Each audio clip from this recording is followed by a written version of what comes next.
Hey everyone and welcome to another Planet Zoo tutorial. With the 1.7 update of Planet Zoo, we got a very brand new edition of kerbs and barriers, and I know that not everyone knows exactly what they are and what you can do with them, so we are having a little tutorial today about this, and at the end of the tutorial you'll be able to build something like this. Alright, so in this tutorial, we are going to learn about path barriers and path kerbs and also about how to build plazas. A real quick excursion here to what exactly we did in the past and why this is such a big game changer. Now, in the past, we used to build plazas like this. You can see the path looks quite okay over here, but we do have some planters over here that are, you know, they are nice, but they are like not super perfect or whatever. They are just like shaped with the pathing. So I'm just going to quickly show you what we needed to do in the past. So we went down here into the pathing options, and also let me just pause the game real quick to not see all these notifications here all the way, and we needed to build something like this. You know, we could just go like so, and then we can whatever build it like this, and we do it in the other right direction, and then we can just go around and maybe even connect this if it wants to. Well, it does, and then you can do something like this, you know, and then you can whatever just connect this here, and then you would need to just always connect the path in between, and then we would cover up these little things. You can always like smooth out the path like so. That's always a little bit of a handy trick, but the problem about this is you can see it merges the path pieces together, and it will be quite difficult to later on connect back to the pathing, because it just basically, if I delete this, you can see it basically destroys everything. So it's not really very user-friendly when it comes to changing the path later on. You could nearly do everything, but it was still not perfect. Now, I will show you how you make perfect plazas and stuff whatsoever, but first of all, let's quickly talk about what path barriers and path kerbs are. So you find them under the tab of facilities, and in here you can just type in kerb, and then you find these three pieces of different length, and these are kerbs. I'm just gonna quickly put them down here. In the middle of the pathway. Also, I need to disable the random rotation. There you go, to keep it the same way. And then we're just going to put that down like this. And I'm also going to put down another one like here. So if I unpause the game over here, you will see now that people still cross this path. And there is a good reason for that. And this is because that is the only way for them to go at this point. So this is not a definite barrier if there is no other way of going. So you can see they are somewhat stopped over here, but since this is like somewhat the only route they can take, they still cross that. I can show you something else now. If I do take one of those two away, and let me just take that one away, you will see that the people now will actually try to go into this corner over here. So they basically try to avoid pathing over there. They will always go to the edges, but you kind of block this out. Previously, we needed to do this with bins and so on. There is another piece though, in facilities, and that is called the barrier. And there are two types of barriers. We've got the guest barrier. This looks almost like this, you know. We can just put that down here as well, so you guys can see that. I love that. It's like almost like a little festival kind of thing, you know. I'm going to put this down, and you can see they will always go there. Now, I will do something else with this big one. This is the other style. Basically, they act exactly the same. I'm just going to put them like this, okay? Now you will see that this is a definite no for them. The only chance to go for them is this way. Like, this is the only way of going. So this is pretty handy when it comes to fencing off areas, or if you want to make people actually go into a certain direction, because you could make this very narrow, so to control the guest flow even better. Now, the good thing about this is you don't need to have them overground. Let me just quickly show you what I mean by that. So you can also delete these things, and you can then go select those two and just move them ever so slightly below the surface level, and they will still see that as the barrier. I can also speed up the game so you can see that there's nothing happening. The barrier is still in place and they don't move there, even though you can't even see them. This knowledge is very, very, very handy. If we keep this in mind, this tells you that you can do some cool stuff with it. And I'm going to show you now exactly what. All right, so we're here with a little wonderful plaza in the middle, which is a very boring, simple one. And you can see I made a little exhibit area here so that the people actually walk here. Now you can see that this is the plaza we have in the middle, and we can now do whatever we want with it. And I want to make this a very nice looking plaza now. I want to have some swooping little, you know, I want to have like a bit of a planter in the middle, and I want to have something cool around the corners as well. So something that is really guiding the people through here. I want to have like a very swooping little area, okay? So what we do first, and this is a pretty easy one, you just lay down whatever you want in terms of your habitats or your path or whatever you want to do here. So I'm just going to do, you know, this. I'm just going to go and make my planter first of all, how I want it to look.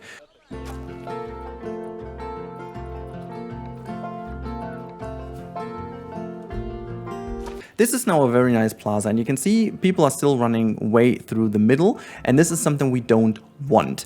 I want to make things a bit more complicated as well, just to make sure that we have a bit more traffic going on. So I'm going to delete these things, and I'm actually going to put a facility up here.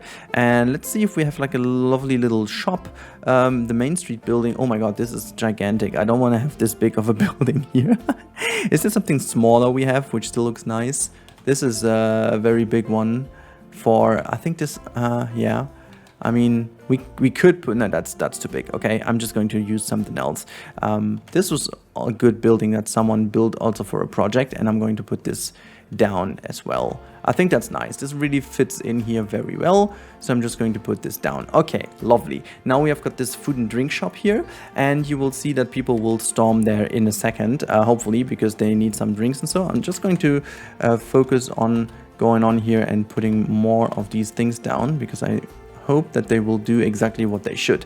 Now you've got these shops over here, everything is nicely laid out, everything is fine, and the plaza obviously doesn't really work at all. What you can do now, and this is really the brilliance of this new possibility, and you don't want them to run through here. Look, they even run through the fountain. What you do now, you just go in and say curb, you know, that's the thing you type in. You can also do this with the barrier, but I like to do this with the curb. And then you can just go and fence this off. And the important bit is that you make sure to have it always the same height. And I would also very much suggest that if you have laid down 3 of them, for example, make them into one building, so you can move the building later on. So go in here, and then you keep on putting these things down, exactly avoiding the lines of the buildings that you want to secure. So here I'm just going to, also you can be a bit more, you don't need to be like super precise, because I like to fence it off a tiny bit more to avoid little bit of glitches and stuff. So I'm just always going to make that a little bit bigger, you know, just to be careful enough to make that. And you can see already that they are starting to not go into the fountain anymore. And you will see in a bit that these people stop running over this planter here as well. And they will always try to find the best way possible without being blocked, you know. It could be that we run into some issues now, because this will be very, yeah, exactly, this is what I meant, because it's going to get too crowded here, and so they still go through these things. If you see that happening, I would always suggest to just exactly go and use the barrier, because that's making things a lot more easy for you. And I figured that this one is the best to use. I always keep that on top, because then I can see where I'm going to sink that in later on. So I'm just going to follow that route this way. And then I'm just going to make sure that everything is just nicely covered with this. It's like a little bit of its finicky work, but it's not too bad, you know. You can easily do this, and you can obviously also use that as fences. You don't need to sink them into the ground. I just like to sink them into the ground because it's easy. Anyways, let me just quickly do this, and then we talk again. All right, the work is done, and I have now put all these things down, and you can see now no one is actually running over these wonderful little planters anymore. The problem though is I actually went in and made it already pretty thin and pretty narrow everywhere, but as you can see, it actually works pretty well. So I also changed the wonderful ground layer, and now you can see this wonderful plaza works like a charm. So this is brilliant, and this is what you can do. You can see this is now everything you need, and And the beauty of what we've done here is that you have full control over things that you want to put on the path, because obviously you would love to have, for example, a bench now,